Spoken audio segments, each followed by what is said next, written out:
Bonsoir à tous et bienvenue pour cette nouvelle édition du JT d'ici TV. Au programme ce soir, ça y est, d'ici TV est enfin sur la TNT depuis ce midi. Ça fait des semaines qu'on travaille et vous avez enfin votre télévision locale des Alpes du Sud. On y revient au cours de ce journal. Et si le radar de l'Avance était annoncé par un panneau installé 200 mètres avant son emplacement, ce sont les bruits qui circulent en ce moment dans les travées du tribunal de Gap. Un plombier gapençais a en effet déposé un recours contre ce radar en expliquant qu'il est abusif. Et puis, J-3 avant le début du Téléthon, vous verrez que des associations mettent déjà la main à la pâte pour être prêts pour ce long week-end. Allez, on passe tout de suite à votre météo de ce mercredi et le soleil qui est une fois de plus de la partie. Mardi 3 décembre 2013 à 11h23. Depuis ce midi, d'ici TV est sur la TNT. Ça fait des semaines qu'on travaille et vous avez enfin votre première télévision des Alpes du Sud. En effet, depuis ce midi, les premières émissions ont été diffusées depuis les studios du groupe d'ici construit à Chorges, au milieu des Alpes du Sud, à 2 pas de chaque habitant. Le début d'une grande aventure qui va monter en puissance de jour en jour jusqu'au 14 janvier prochain, date à laquelle on appuiera officiellement sur le bouton puisque c'est en effet à cette date que sera lancée la grille de programme de d'ici TV. Allez, pour faire plaisir à l'équipe, regardez leur réaction ce midi. Pour la première fois de l'histoire des Alpes du Sud, une télévision existe. Elle existe exactement depuis 11h23, depuis le moment où la liaison a été faite entre les émetteurs et ce studio au cœur des Alpes du Sud et des Hautes-Alpes où nous nous trouvons à Chorges. Et on va inviter toute l'équipe à nous rejoindre sur le plateau d'une manière un peu improvisée, voilà, devant les caméras. Et tous ensemble, qu'est-ce qu'on va faire? On va une idée, on va simplement faire un grand coucou à la caméra parce que c'est la première fois, voilà, que vous pouvez retrouver une chaîne de télévision sur votre téléviseur. C'est parti pour une magnifique aventure. C'est l'image de notre territoire que va donner d'ici TV. C'est votre chaîne de télévision, elle appartient véritablement à tout le monde. Et depuis 11h23, en ce mardi 3 décembre 2013, d'ici TV, la télévision des locales des Hautes-Alpes et de l'Ubaye existe. Yeah.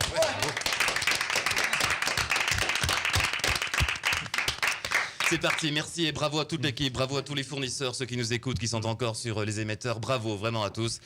La bonne humeur ce midi sur d'ici TV et sur d'ici Radio. Tout autre sujet maintenant, le radar de la vallée de l'Avance sera-t-il bientôt signalé 200 mètres avant son emplacement par un gigantesque panneau? C'est en tout cas les bruits qui courent en ce moment du côté du tribunal de Gap. Ce radar un petit peu polémique puisqu'il flash plus de 114 fois par jour.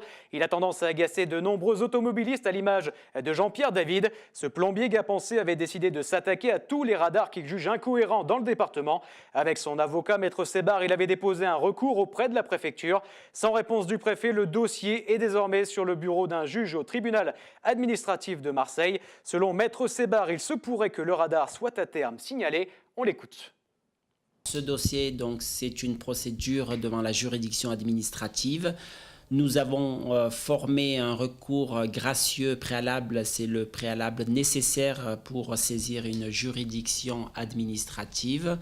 Le préfet ne nous a pas répondu et le dossier est actuellement pendant devant le tribunal administratif de Marseille.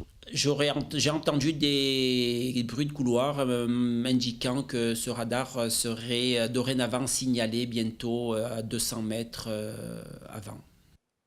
Le maire de Gap, Roger Didier, a attaqué hier son périple dans tous les établissements scolaires de la ville. En effet, il s'est déplacé à Font-Rennes pour voir la population expliquer la future réforme des rythmes scolaires. Pour lui, c'est très important de se déplacer. Mais hier, cependant, les réponses du maire sont restées un peu floues. C'est ce que nous explique le directeur de l'école primaire, Anselme Gras. Je pense qu'il y aurait pu y avoir un peu plus de monde de présent, mais bon, chacun a pu avoir l'occasion de s'exprimer sur la question des rythmes scolaires. Voilà, donc après, on verra ce que la mairie fait par la suite. C'est seulement la première réunion qui a lieu sur Gap. C'est un peu flou. Bon, ben, effectivement, la mairie commence tout juste un petit peu à donner un petit peu des pistes, leurs pistes de travail, donc... Voilà, donc on attend. FO tape du poing sur la table au sujet de cette grève illimitée des inspecteurs qui font passer le permis de conduire. Vous le savez peut-être, mais ils sont en grève illimitée depuis le 28 novembre dernier. En somme, ils ne sont pas contents parce qu'il y a de nombreuses réductions d'effectifs. Alors, on pourrait voir à terme les centres d'examen d'Embrun ou de Briançon disparaître, c'est-à-dire que les jeunes iraient passer leur permis uniquement à Gap. Écoutez la réaction de Gaston Guay. Il est le délégué départemental de FO inspecteur et cadre administratif. Ce qu'on redoute le plus, pas uniquement pour nous, c'est la perte de nos missions, la perte de notre métier, qui, si on laisse faire les projets qui sont un peu dans les tuyaux au ministère, à minima nous ferait perdre des missions. Donc, comme on dit simplement, on perdrait un bras ou une jambe, notamment le passage des examens du permis du code, le passage des examens professionnels. Et dans le département, on a un lycée, Poléro, de conduite routière. Et aussi, nous ferait perdre certainement la desserte des centres secondaires d'Embrun et de Briançon. Ce qui va générer des gênes et des dysfonctionnements et aussi des surcoûts aux alpins, des élèves, les candidats et leurs parents, qui vont devoir très certainement, si le projet aboutit dans son ensemble, être obligés de venir passer l'examen de code à Gap et être obligés de venir passer l'examen de conduite voiture à Gap. Restons dans l'automobile. Y a-t-il trop de taxis à Gap? C'est en tout cas ce que pensent de nombreux professionnels qui en ont marre. Ils souhaitent que la situation change. En cause les licences gratuites distribuées par la mairie. Il y en a en tout 20 à Gap auxquels s'ajoutent les taxis venus de l'extérieur. Au total, 200 taxis sillonnent le département. À Gap, les transports en commun sont gratuits. Le transport médical représente 70 à 100% du chiffre d'affaires des transporteurs. Au moment où la Sécu envisage des restrictions de budget, les taxis grincent des dents. Écoutez l'un d'entre eux. Le taxi vit maintenant beaucoup avec les transports médicaux. Voilà. Du fait que en ville, sur Gap, déjà les transports en commun sont gratuits. Donc pour les taxis, c'est difficile de concurrencer maintenant. Voilà. Et du fait, on s'est retourné beaucoup sur le transport médical, voilà, en étant réglé directement par les caisses. En ce moment, il y a une restriction au niveau des caisses qui font un petit peu plus de contrôle. Voilà. Et du coup, ça ralentit les transports. C'est parti pour la saison d'hiver dans le département des Hautes-Alpes. Ce midi, nous recevions sur DC Radio Patrice Céa. Il est le directeur du CDT, le comité départemental du tourisme. Alors ce week-end, il y a l'ouverture de 2 stations, Montclar et Les Ors. C'est le deuxième week-end d'ouverture également pour la station de Montgenèvre. Mais Patrice Céa tire la sonnette d'alarme. Il souhaite que le CDT se retrousse les manches. En 10 ans, le département des Hautes-Alpes a perdu 10% de fréquentation touristique. Écoutez Patrice Céa. C'est loin d'être une catastrophe, mais il faut effectivement se donner tous les moyens pour avancer. Donc ce schéma va nous éclairer. Le CDT, de façon concomitante à ce schéma, va mettre en place donc une étude d'image de la destination, parce qu'il faut savoir comment nous sommes perçus pour pouvoir corriger un petit peu le tir. Et puis nous allons également travailler sur le plan marketing, un plan marketing qui date de quelques années en arrière, et donc il est important de profiter, on va dire, de ce moment pour revoir un peu l'ensemble de la stratégie. J-3 avant le Téléthon, de nombreuses associations se préparent dans les Alpes du Sud pour venir en aide aux myopathes, récolter des fonds aux myopathes, mais pas seulement. Ce midi sur DC Radio, nous recevions Julien René, le président de la coordination 05 du Téléthon, et Aline Blanchard, chargée de la communication. Il nous explique ce à quoi servent vraiment les dons. On les écoute. L'AFM récolte tout et il est ensuite dispatché sur les différents centres de recherche que possède l'AFM, mais également sur d'autres programmes de recherche. Le Téléthon, finalement, ne profite pas que à la myopathie, c'est pour toutes les maladies. Il contribue à nombreux autres essais cliniques qui sont en place en ce moment même. À l'heure actuelle, sur la FM, on est sur 30 à 40 essais cliniques sur l'ensemble national. Donc la FM, avec ces dons-là, le don français permet de faire des recherches sur l'ensemble des maladies. Allez, un peu de musique maintenant avec la chorale des montagnes. Vous le savez, l'album enregistré par Kevin Os, c'est Chorale, et André Manoukian à Monteilly est sorti depuis quelques jours maintenant dans les bacs. Les concerts se multiplient. Notez déjà celui-ci ce samedi à Briançon, à la Collégiale, avec DC TV. Il y aura du beau monde, ça se passe à partir de 20h30. Allez, une petite mise en bouche musicale maintenant.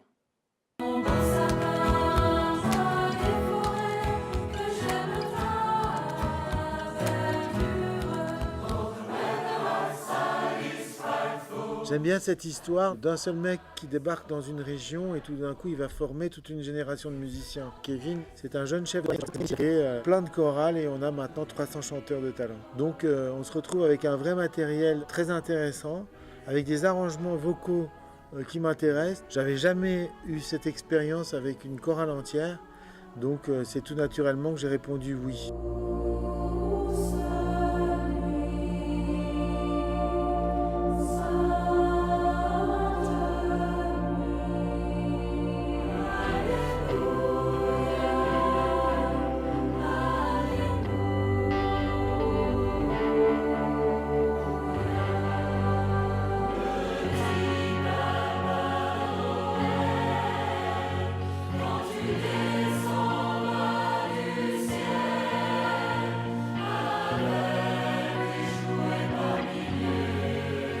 Et on vous attend nombreux ce samedi à la Collégiale à Briançon à partir de 20h30. Terminons ce journal avec une autre bonne nouvelle musicale puisque les fans de Pascal Obispo crient un ouf de soulagement. Ils poussent un ouf de soulagement puisque le chanteur fera bien son concert à Gap. Il est reporté au 9 janvier prochain, c'est un jeudi.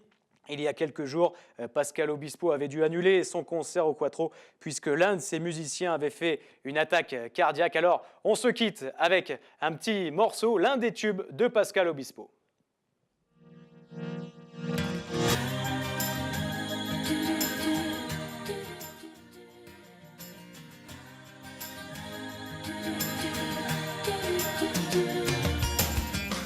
Tu es tombé du ciel, moi qui voyais le mal partout. Si l'amour est encore sur terre, rien n'efface les douleurs d'hier.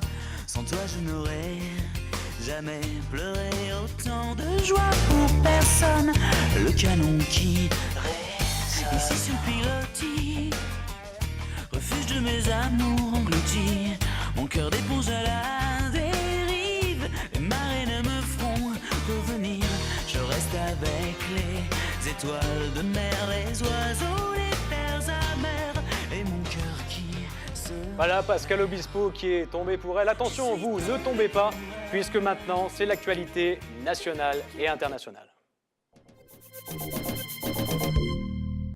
Le gouvernement ukrainien échappe à la motion de défiance. Seuls 186 députés ont soutenu la motion alors qu'une majorité de 226 était requise.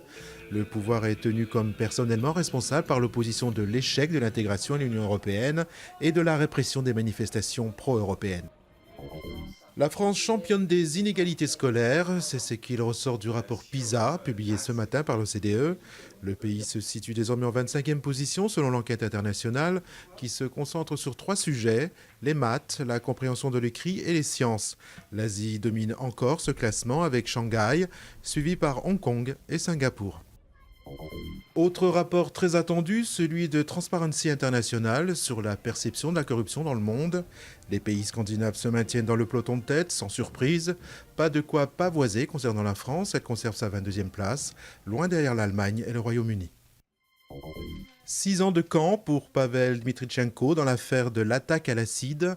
Le danseur du Bolchoï est féroce et les pratiques douteuses en cours dans le célèbre théâtre russe. Un imposant collier de Maharaja, le diadème porté par Kate Middleton à son mariage, la plus grande exposition jamais consacrée à Cartier s'ouvre mercredi au Grand Palais de Paris. L'occasion pour le célèbre joaillier de mettre en avant son savoir-faire et de découvrir à travers plus de 600 bijoux d'exception l'incroyable saga de cette grande maison française.